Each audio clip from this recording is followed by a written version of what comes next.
న్యాయాధిపతులు మొదటి అధ్యాయము. యెహోషువ మృతి నొందిన తరువాత ఇశ్రాయేలీయులు కనానీయులతో యుద్ధము చేయుటకు తమలోనెవరు ముందుగా వారి మీదికి పోవలసినది యెహోవా తెలియజేయనట్లు ప్రార్థన చేయగా, యెహోవా ఆ దేశమును యూదా వంశస్థులకు ఇచ్చియున్నాను, వారు పోవలెనని సెలవిచ్చెను. అప్పుడు యూదా వంశస్థులు తమ సహోదరులైన షిమ్యోనీయులతో, మనము కనానీయులతో యుద్ధము చేయుటకు మా వంతులోనికి మాతో కూడా రండి, మేమును మీతో కూడా మీ వంతులోనికి వచ్చేదమని చెప్పగా, షిమ్యోనీయులు వారితో కూడా పోయిరి. కనానీయుల మీదికి యూదా వంశస్థులు పోయినప్పుడు యెహోవా కనానీయులను పెరిజ్జీయులను వారికి అప్పగించెను గనుక వారు బెజెకులో 10,000 మంది మనుషులను హతము చేసిరి. వారు బెజెకులో అదోని బెజెకును చూచి వానితో యుద్ధము చేసి కనానీయులను పెరిజ్జీయులను హతము చేసిరి. అదోని బెజెకు పారిపోగా వారు అతని తరిమి పట్టుకొని అతని కాలు చేతుల బొట్టన వ్రేళ్లను కోసివేసిరి. అప్పుడు అదోని బెజెకు తమ కాళ్ళు చేతుల బొట్టన వ్రేళ్లు కోయబడిన 70 మంది రాజులు నా భోజనపు బల్ల క్రింద ముక్కలు ఏరుకొని చుండిరి. నేను చేసినట్లే దేవుడు నాకు ప్రతిఫలమిచ్చెననెను. వారు యెరూషలేమునకు అతని తోడుకొని రాగా అతడు అక్కడ చనిపోయెను. యూదా వంశస్థులు యెరూషలేము మీదికి యుద్ధము చేసి దానిని పట్టుకొని కొల్లబెట్టి ఆ పట్టణమును కాల్చివేసిరి. తరువాత యూదా వంశస్థులు మన్యముల యందును దక్షిణ దేశమందును లోయ యందును నివసించిన కనానీయులతో యుద్ధము చేయుటకు పోయిరి. మరియు యూదా వంశస్థులు హెబ్రోనులో నివసించిన కనానీయుల మీదికి పోయి షేషయిని, అహీమానును, తల్మయిని హతము చేసిరి. ఆ హెబ్రోను పేరు కిర్యతర్బా. అక్కడ నుండి వారు దెబీరు నివాసుల మీదికి పోయిరి. పూర్వము దెబీరు పేరు కిర్యత్సేఫెరు.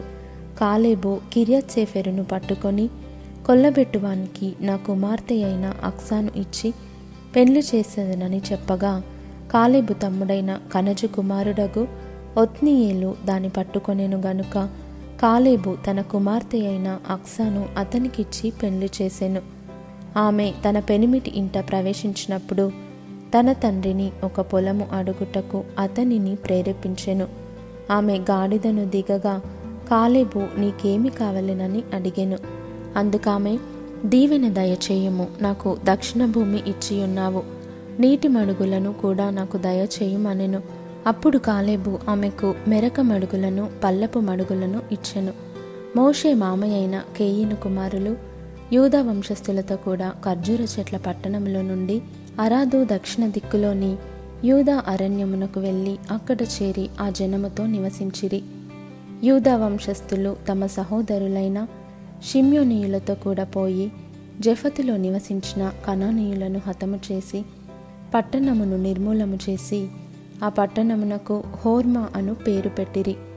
యూదా వంశస్థులు గాజాను దాని ప్రదేశమును, అష్కెలోనును దాని ప్రదేశమును, ఎక్రోనును దాని ప్రదేశమును పట్టుకొనిరి. యెహోవా యూదా వంశస్థులకు తోడయున్నందున వారు మన్యదేశమును స్వాధీనపరచుకొనిరి. అయితే మైదానమందు నివసించే వారికి ఇనుప రథములున్నందున వారిని వెళ్ళగొట్టలేకపోయిరి. మోషే చెప్పినట్లు వారు కాలేబుకు హెబ్రోను నీయగా అతడు 3 అనాకీయులను అక్కడ నుండి పారదోలి దానిని స్వాధీనపరచుకొనెను. యెరూషలేములో నివసించు యెబూసీయులను బెన్యామీనీయులు వెళ్ళగొట్టలేదు. యెబూసీయులు బెన్యామీనీయులతో కూడా నేటి వరకు యెరూషలేములో నివసించుచున్నారు. యోసేపు ఇంటివారు బేతేలుకు వెళ్ళినప్పుడు యెహోవా వారికి తోడయుండెను.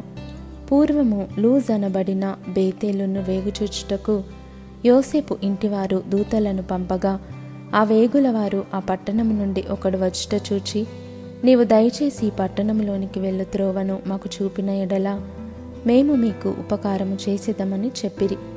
అతడు పట్టణంలోనికి పోవు త్రోవను వారికి చూపగా వారు ఆ పట్టణమును కత్తివాత హతము చేసిరి గాని ఆ మనుష్యుని వాని కుటుంబీకులనందరినీ పోనిచ్చిరి. ఆ మనుష్యుడు హిత్తీయుల దేశమునకు వెళ్ళి ఒక పట్టణమును కట్టించి దానికి లూజు అను పేరు పెట్టెను. నేటి వరకు దానికి అదే పేరు.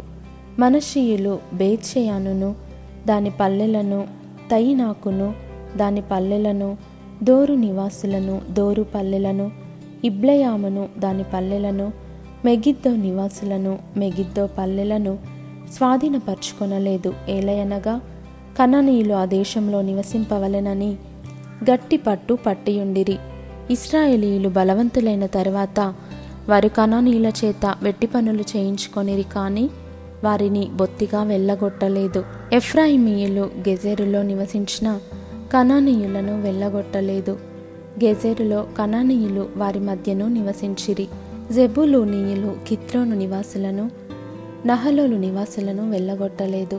కనానీయులు వారి మధ్య నివసించి వారికి వెట్టి పనులు చేయువారైరి. ఆషేరీయులు అక్కో నివాసులను, సీదోను నివాసులను, అహ్లాబు వారిని, అక్జీబు వారిని, హెల్బా వారిని, అఫెకు వారిని, రెహోబు వారిని, ఆషేరీయులు దేశ నివాసులైన కనానీయులను వెళ్ళగొట్టక వారి మధ్య నివసించిరి. నఫ్తాలీయులు బేత్షెమెషు వారిని, బేతనాతు వారిని వెళ్ళగొట్టలేదు గాని బేత్షెమెషు నివాసుల చేతను, బేతనాతు నివాసుల చేతను వెట్టి పనులు చేయించుకొనిరి.